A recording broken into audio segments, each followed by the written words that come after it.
Hello, my name is Josh Teasley, and for my capstone, I looked over the company Sherwin-Williams. During my presentation, I will be covering the history of the company from the beginning in 1866 all the way to now. I will also be dissecting the company and its models. I've analyzed the company's strengths and weaknesses, and even come up with the ideas to make them a better company overall. This project truly opened my eyes to seeing a company from start to finish and learning from the founder's point of view. Sherwin-Williams became a business in 1866 when the founders Henry A. Sherwin and Edward P. Williams established the company. While both founded the company, Henry was the company's chief executive, which was decided in 1870, 4 years after the business opened. Sherwin-Williams has been around a while, which means they've been around for many of the firsts in the paint world. In 1877, Sherwin-Williams patented the first resealable paint can that they then used on all of their paint cans from then on out. They were only a company, but they were investors who improved the world of paint. Sherwin-Williams was also the first to hire a chemist to help formulate their paints to work on all textures and materials. In 1885, Sherwin-Williams stockholders received their first dividends. This means it took the company 19 years to finally make enough profit to start paying out their stockholders. In 1892, the company made its first international presence in Canada by merging with Walter H. Cottingham Company. Then, in 1903, Sherwin-Williams established an office in London. This opened the doors for more opportunities in Australia, New Zealand, South Africa, India, and China. In 1905, they created the iconic logo we know today, the Cover the Earth logo. This logo shows a globe with a paint can being emptied all over it. This symbolizes the reach Sherwin-Williams was having all over the globe and its goals to be a global company. In 1928, Sherwin-Williams created the first synthetic aviation coatings. These were used on aircraft, specifically 20th century commercial flights, and most famously, Charles Lindbergh's first non-stop solo flight across the Atlantic Ocean. Sherwin-Williams' reach in history is a broad one for sure. In 1937, the company's revenue reached $100 million. This is huge compared to their $10 million revenue just 30 years prior in 1907. Sherwin-Williams introduces the Chem Colorimeter mixing machine in 1959. This allowed customers to customize their own colors and mix them. It was a revolutionary idea. In 1963, they added another realm of paint to their company, acrylic for automotive finishing. Then, in 1964, the company was listed on the New York Stock Exchange. Sherwin-Williams is a global leader in the paint and coating industry. They sell anything from interior paints, exterior paints, primers, and automotive coatings. They've become well known and one of the largest paint companies in the world. The market Sherwin-Williams serves ranges from young to old, everyone from new homeowners, local businesses, multi-million-dollar businesses, and even the Air Force buy from Sherwin-Williams. Sherwin-Williams is reaching everyone by keeping up with the needs of their customers and expanding in the new areas outside of just home interior paint. The paint and coating industry is an ever-changing industry. Within the last 40 years, they have had regulations on eco-friendly products and air pollution regulations. This has made it difficult for some companies to last within this industry. However, Sherwin-Williams is one of the companies that has thrived and adapted to these regulations perfectly. No matter the changes in the industry, they have excelled and lasted for over 150 years. This industry is so large that it is worth $160 billion in 2021. The projection for 2029 is that the industry will be worth $235 billion. The industry is rapidly growing and is only going to get bigger. The three major industries that are considered major customers would be construction, automotive, transportation, and the wood industries. The other major U.S. companies in this industry that would be more well known to us are PPG Industries, RPM International, and Dunn Edwards Corporations. This industry can be separated into three categories according to Mordor Intelligence. These scopes are resin, technology, and end-user industry. The resin scope has things like acrylic, epoxy, and polyester. The technology scope has products such as waterborne, solvent-borne, powder coating, and UV-cured coatings. The end-user industry covers general industrial, transportation, and packaging. To analyze the Viro model.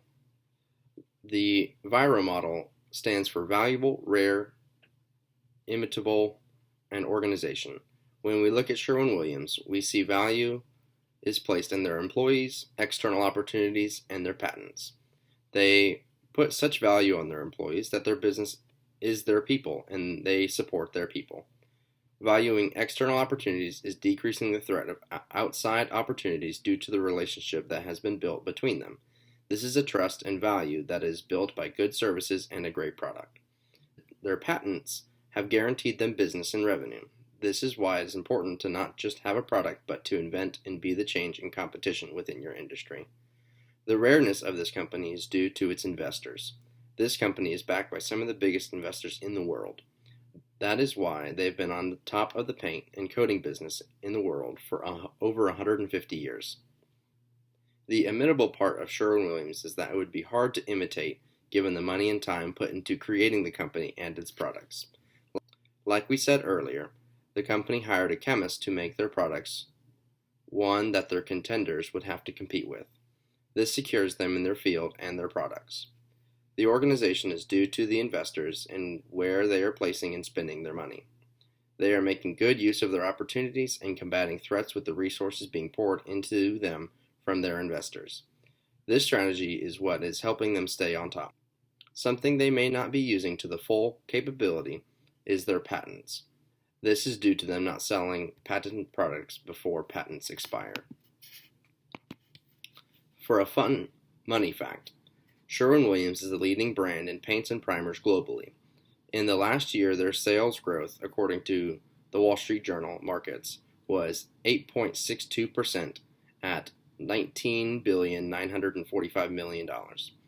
This is even greater increase compared to 2017 when their revenue was at $14,984,000,000 in sales. In the last 5 years, their largest growth gap was from 2017 to 2018 with a 17.02 growth in just 1 year. While they have shown growth for the last 5 years every year, that was the largest bump in their growth.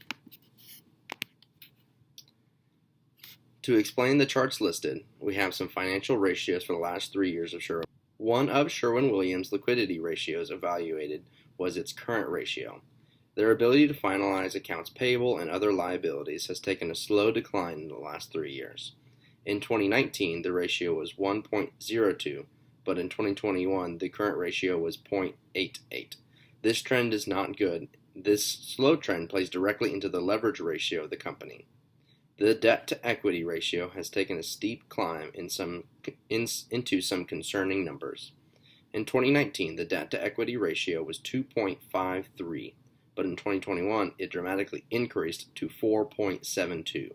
A, quote, normal or safe debt-to-equity ratio is close to 1 or maybe 1.5. These facts presented together give an alarming picture on how the company is dealing with its finances. However, on a more positive note, the company has been consistent and had healthy growth in the efficiency of sales.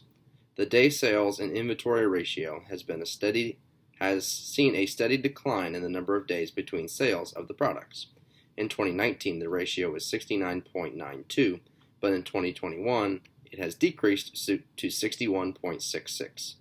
For a company that sells cheaper products compared to more expensive items like computers and cars, the relatively low day sales and inventory ratio is a cause for comfort for investors.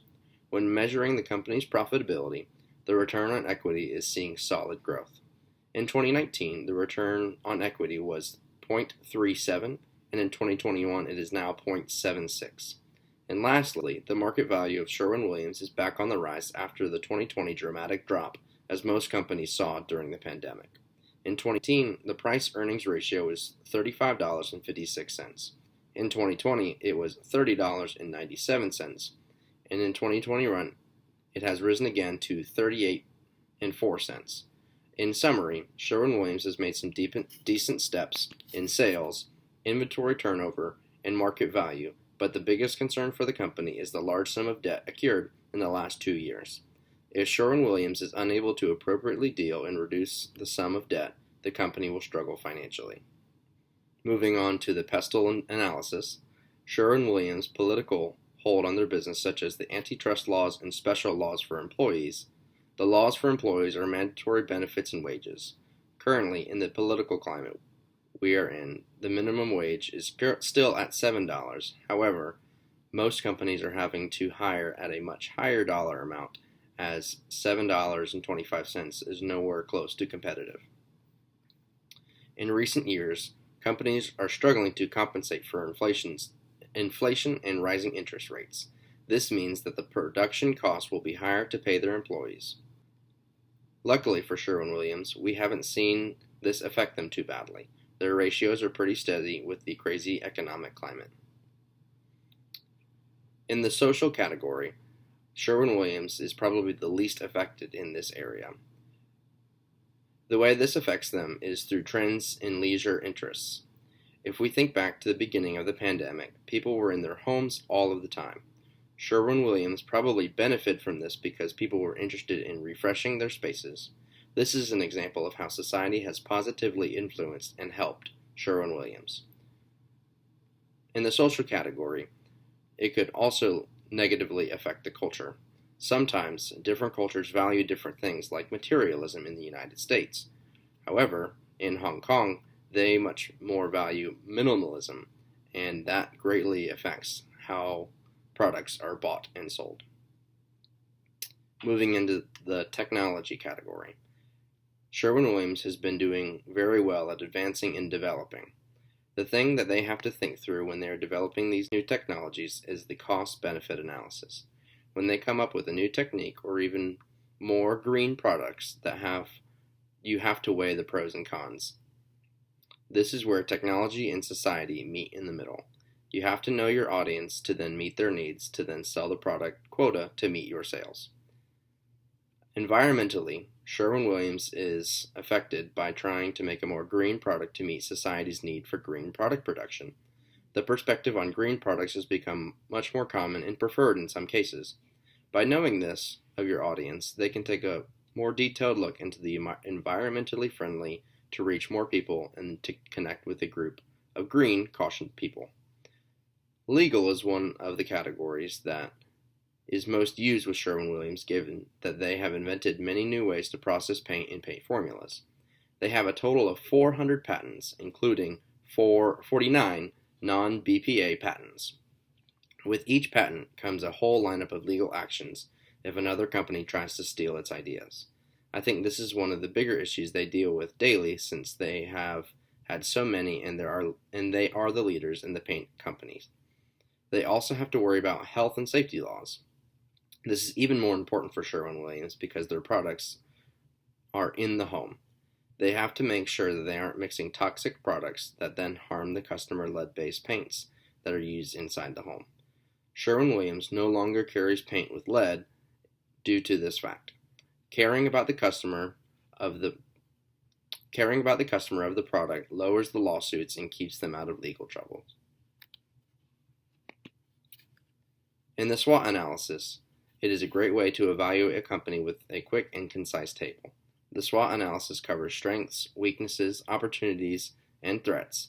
These are all great ways to look at the company in an overview or quick glance to see what they are about and where its downfalls are.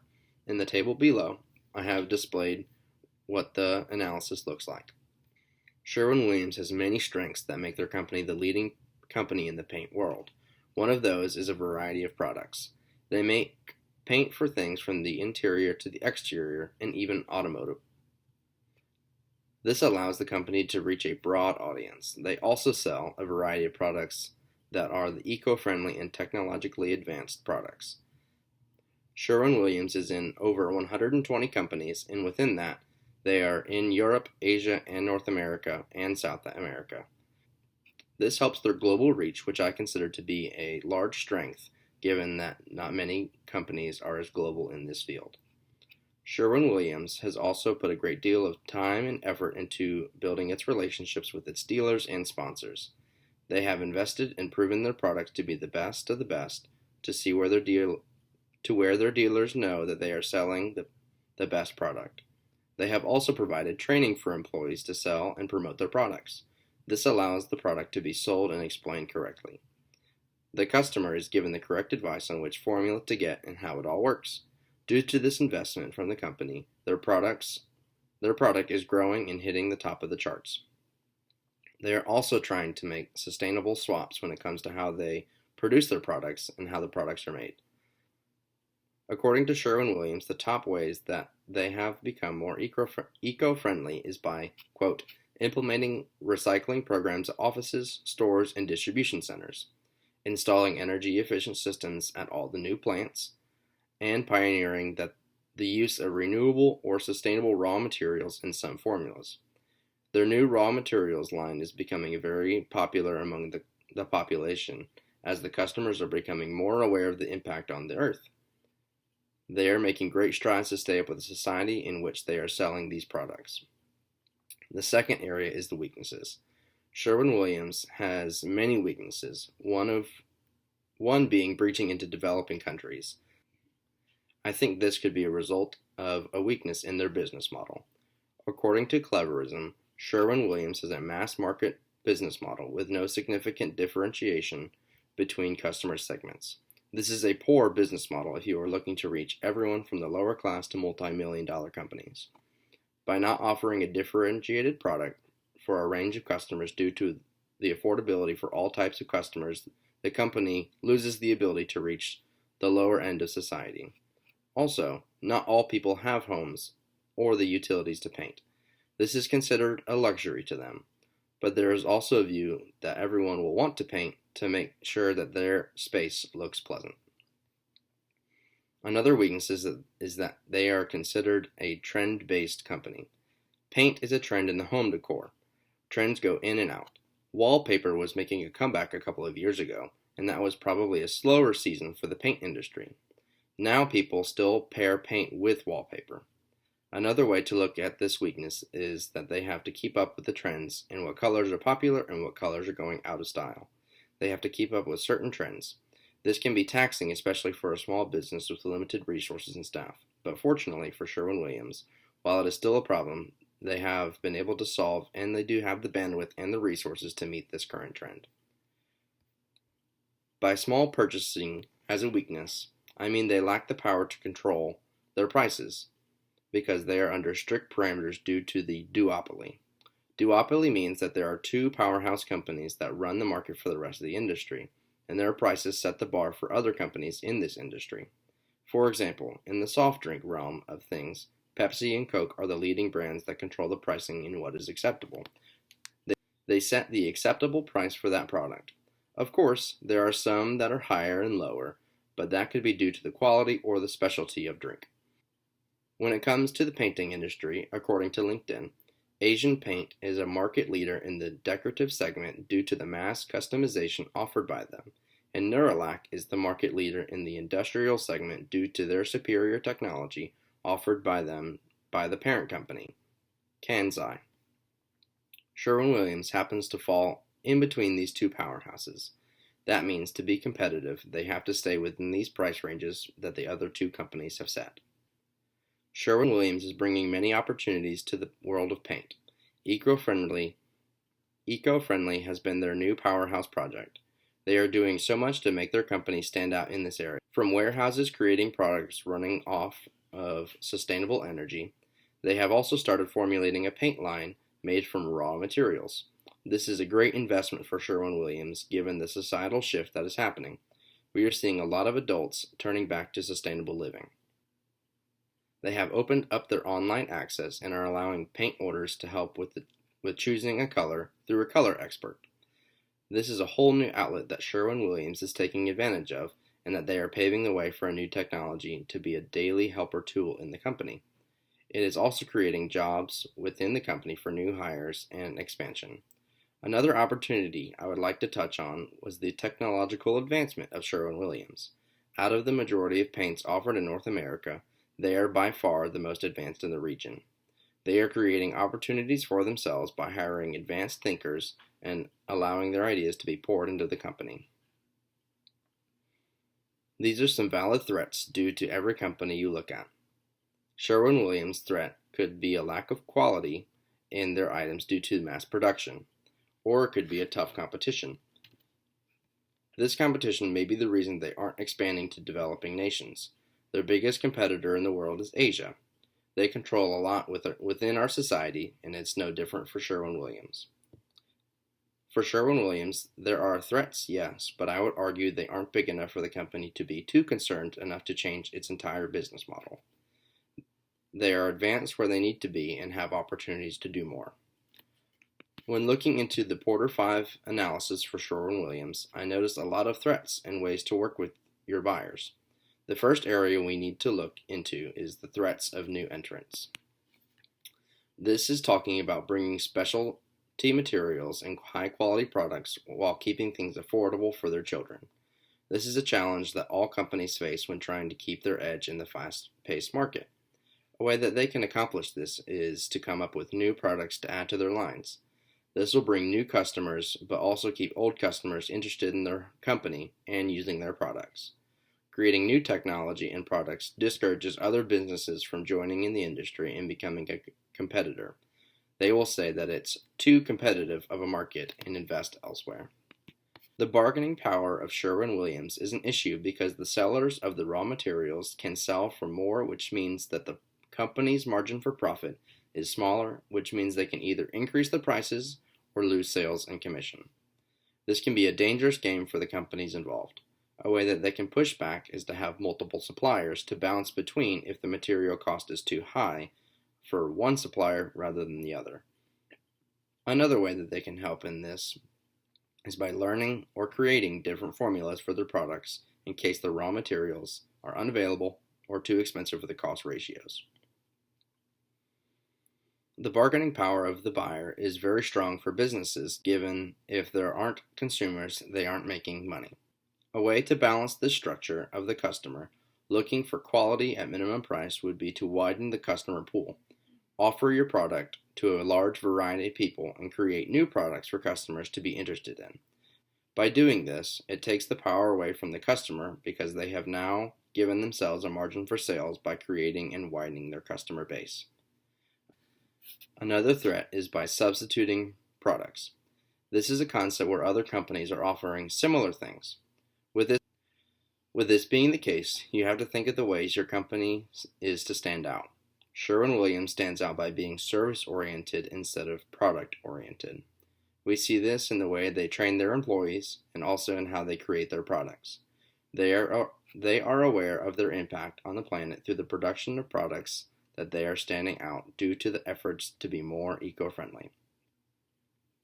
Something that goes hand in hand with substitution of products is the rivalry between existing competitors. Sherwin-Williams operates in a very competitive market that is specialty chemicals. This competitiveness can take a toll on the profitability of a company in the long term. This can be solved by creating a different product like no other on the market or by collaborating with other competitors to increase market size. Sherwin-Williams operates in three main segments: the Americas Group, Consumer Brands, and Performance Coating Groups. They sell products from paints, coatings, stains, caulks, sealings, and applicators. They are a technologically advanced company that has been a leader in the North American region of the world. This diversity between products allows customers to stay with the company longer and also draw new customers to the company. Their business model allows for the mass production of the product, but their goals and vision have turned that into an eco-friendly, employee-valued company. They have learned a lot of balancing a multi-million-dollar business while creating a warm work environment and an advanced product line. One of the business struggles that we're going to talk about is inflation. Sherwin-Williams, like many other businesses in the market today, are struggling with inflation. According to Cleveland, Sherwin-Williams Company added a 4% surcharge to its paint and coating prices in September. We are seeing this across the board for many companies, not just the specialty chemical companies. According to other sources, Stat-ITSA, inflation in the United States has soared from 1.4% in January of 2021 to a high of 9.1% in 2022. Americans have felt this increase in sales with groceries and even the housing market. Consumers are very important. As a company's CEO, this would be a hard issue to balance. Increase prices on supplies, then increasing the price on the product that then in theory should equal out to be able to pay the employees high wages. but you have to think about the consumers. Many people have moved away from making unnecessary purchases. Paint would be in that category for a lot of people, as it could be considered a luxury item for the common consumer. The CEO should then cater more to the companies who pay high dollar due to the guaranteed purchases and sales. They should put effort into creating products directed towards these consumers. Another issue that is common these days is companies finding good, quality employees. Sherwin-Williams also struggles with this since they have been a company for so long. According to Chad Jeffries, who owns his own painting and drywall company, he has struggled, like Sherwin-Williams, with keeping good employees or attracting the right employee. He gives some great tips that all companies could probably learn from.